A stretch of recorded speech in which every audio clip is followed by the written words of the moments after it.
welcome to Construction Business News Middle East. We are here at Cityscape Global 2025, which is your one-stop shop to know what Saudi Arabia has for the future. So without any further ado, join us on our journey to explore what's happening more.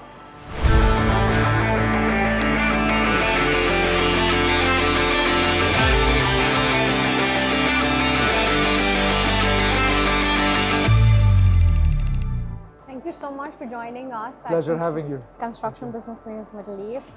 And before we get into Rafal being at Cityscape, can you walk us through about how the last year has looked like and what are some interesting and exciting projects Rafal is going to be putting on floor?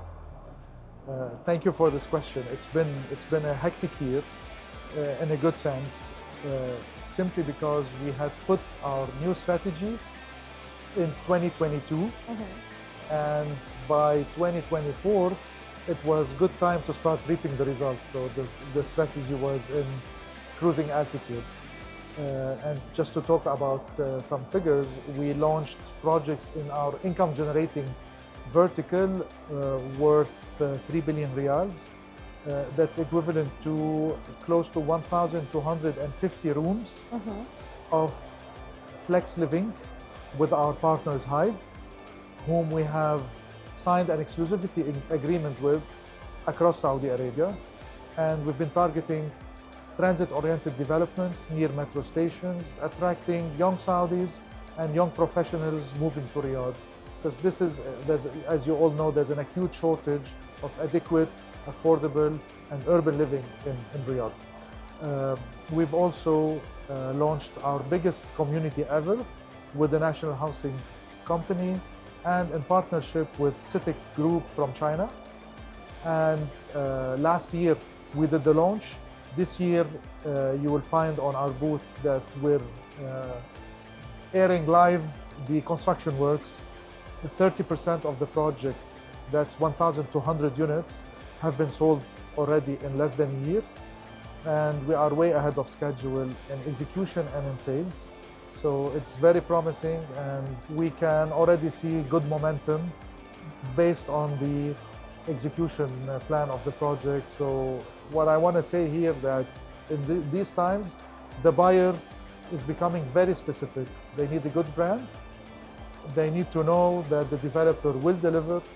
They need to see that there's works on site, and we are realizing that the buyers are listening to us, going, investigating, and coming back and taking the decision. And it's a very good sign for us because Rafal as a brand has always delivered, and the name is synonymous with quality.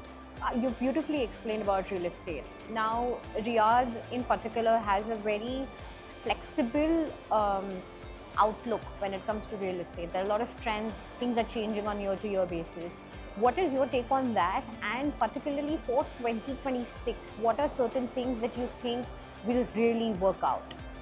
I totally agree with you. Riyadh is moving very fast, and in such dynamic cities, it's very hard to foresee the urban trends. So I always try to simplify these trends so that we can take meaningful and well-educated decisions. Riyadh has always been a very local city from a real estate term. By local city, we mean local buyer, local developer, local bank, and the foreign ownership has been close to zero for as long as we remember. But now we're in a transition.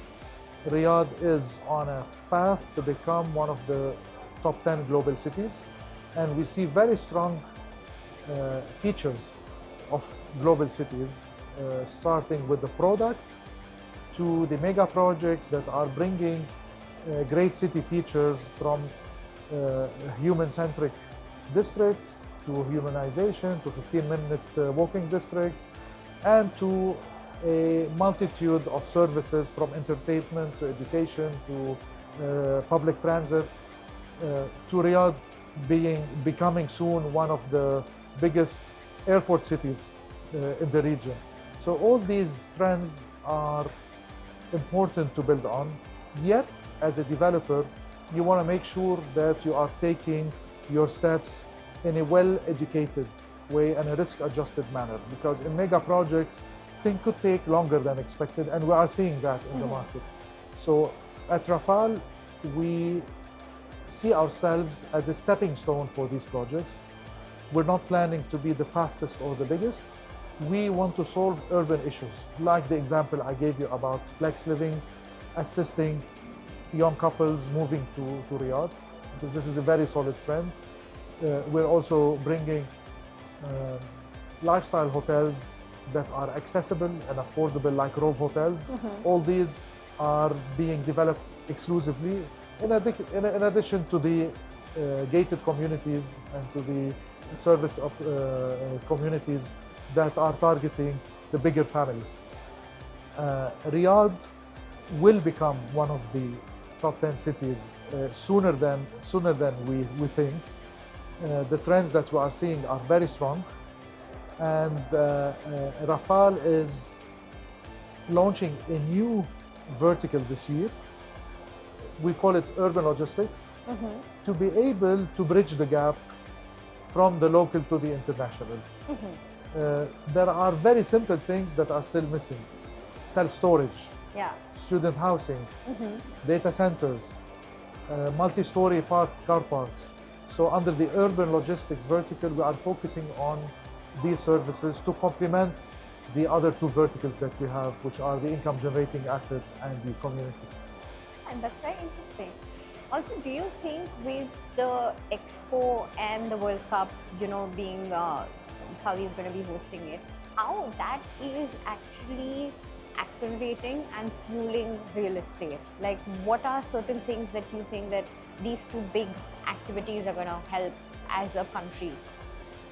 We tend to discount these two events as a change maker, more so as a catalyst, giving more exposure. They will bring new traffic to Riyadh, and the good thing is most of the visitors are coming back and they're getting a positive surprise. So this will accelerate the influx of new visitors. But eventually these events have a limited lifespan, so we don't build on them. The challenge is how to use these heavy capital expenditure events for in a circular way to bring more traffic and more money supply into the market. We are in talks with Expo particularly to contribute, and what I can share now, we leave it for Expo to do that, but what I can share confidently is that Expo Riyadh is not a project that will be completed before Expo. Phase 1 will be done by Expo, and it's gonna grow for the following 20 years to become an urban hub that will celebrate that event that once happened in Riyadh, and definitely it will have an international, communal, cultural exchange nature in its master plan. But I think if you come 5 years after Expo, you will find a very vibrant district, very livable and sought after. I mean, you've beautifully explained it, and I think that's the right way to look at it. Lastly, for 2026, are there any exciting projects that you can give us a little bit of a sneak peek on Rafal working on? In 2026, we plan to deliver our first flex living project with Hive. And for the next 3 years, we're gonna roll out the 1,500 units that I mentioned and the 4 hotels. So for us, 2026 is a year for delivery. We might not be, by design, we might not be launching new brands or new initiative, but delivering our brands and growing them across Riyadh. Lovely. Is there anything that you would like to add? I think you've summed up everything. I would like to give a strong message to all investors, whether individuals or institutional investors. We like to position ourselves as the partner of choice for anyone coming to the Saudi market, whether we do business together or not. So feel free to reach out. We can give you a tour of the city, we can show you our projects, also introduce you to the regulators or even to other developers. So we're good matchmakers when it comes to foreign investment coming to Riyadh, and we pride ourselves for bringing some of the best institutional investors to Riyadh. Rafal, thank you so much. Pleasure. And good luck for next year. Thank you.